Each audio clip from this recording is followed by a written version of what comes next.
went to MIT, right? Yes, I did. Well, how did you get from one of the poorest countries in the world to MIT?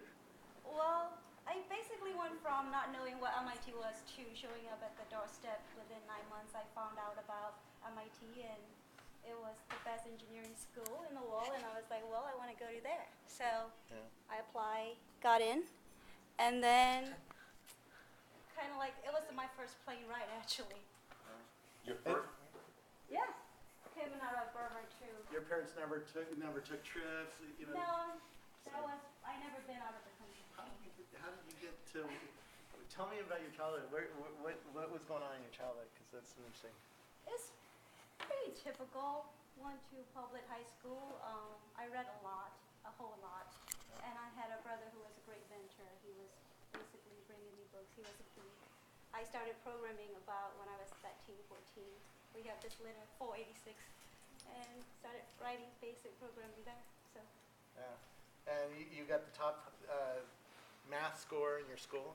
Yeah. How did you learn math? Where did that come from? I don't know. I think it's maybe Asian genes. That might be true. That might be true. I don't know. It was just basically something that really appealed to me, and it kind of feel like, you know, it's not quite fair. Like, I feel it was very effortless for me, and there are things that are that takes a lot of effort for me to actually learn. But like math and science was never something that I had to put effort. So I don't know how to explain that. And I think that really paid off when I applied to MIT, and they looked at somebody from Burma and they understood, you know, okay, that's what we need. Yeah. And it's amazing that they had deep line admission. Like, they don't care if you can pay or not. They're like, you're good enough, you're getting in, and we'll figure out the money later. Yeah. And that's really awesome. I love that story because that's cool. But the reason I turned on the camera was, okay, America found you and trained you, and now you're. Spend so much money to give me an MIT education, and then. But you both, and I'll talk to you in a second, because you both were you were telling me about the startup visa program, and how hard it is to become an American citizen and start a company here and all that stuff when you're not an American citizen.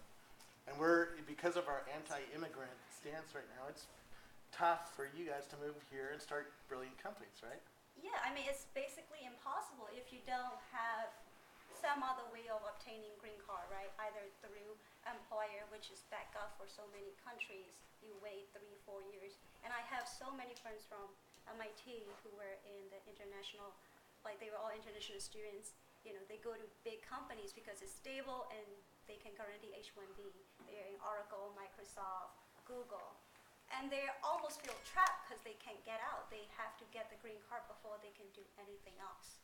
And that's just the story. And why are people stopping these brilliant people from starting companies? Yeah, eBay was started by an Iranian. So, you know, we build our whole valley. I mean, my mom was German, you know, and this valley is built on immigrants.